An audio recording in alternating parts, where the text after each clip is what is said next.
Hello guys, good evening mga ka-Arabnoy. This evening, ang aking gagawin ay pizza. So ituturo ko sa inyo kung paano gumawa ng pizza dough. This is soft pizza dough. So ito yung ating mga ingredients. 3 cups flour, number 1, 2 tablespoon sugar, 1 tablespoon yeast, half glass water, oil 2 tablespoon, 1 egg, and 3/4 cups of milk, then salt. So una, water, ilagay muna natin ang sugar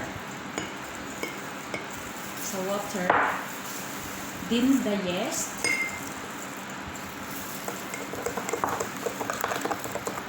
hintayin natin na magbubble hanggang ng 5 minutes.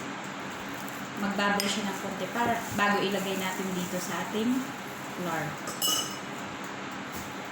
So set aside. Now, gumawa ako ng hole dito sa gitna ng ating flour. Dito natin ilagay guys ang mga liquid ingredients natin. So, ilagay ko na yung oil, yung egg,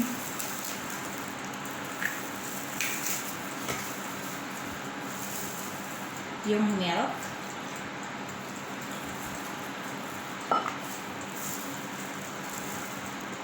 at saka ito na ang ating yeast with water. Nag-bubbles na siya. And the salt.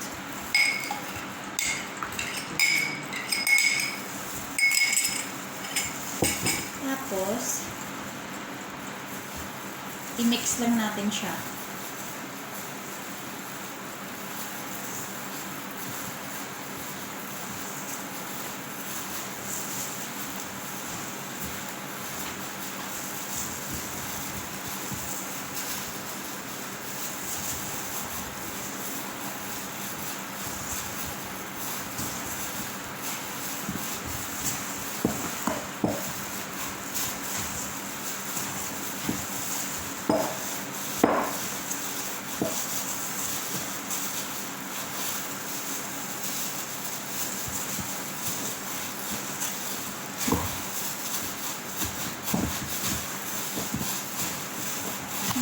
Masahin lang natin siya ng mabuti hanggang sa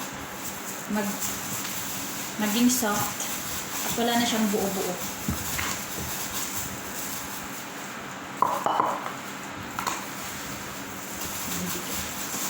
So, ayan siya. Tama lang. Tama lang sa tubig. Pwede rin ito gawing tinapay. Pwedeng gawin yung tinapay, pwedeng pizza.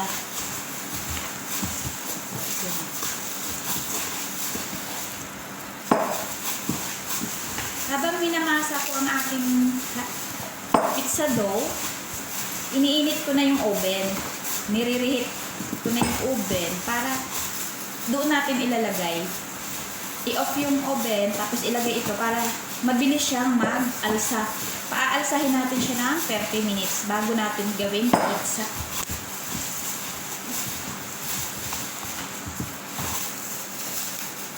So, pag medyo basa ng konti, magdagdag lang po tayo ng oil or flour. Medyo dagdag ako konti ng ito yung oil.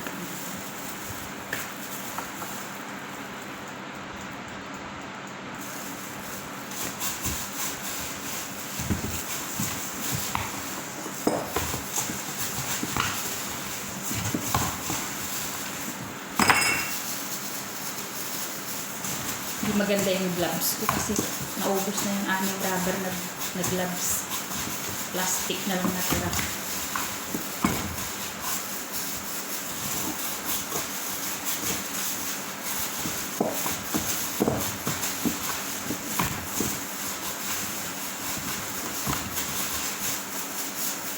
Ito na siya, guys.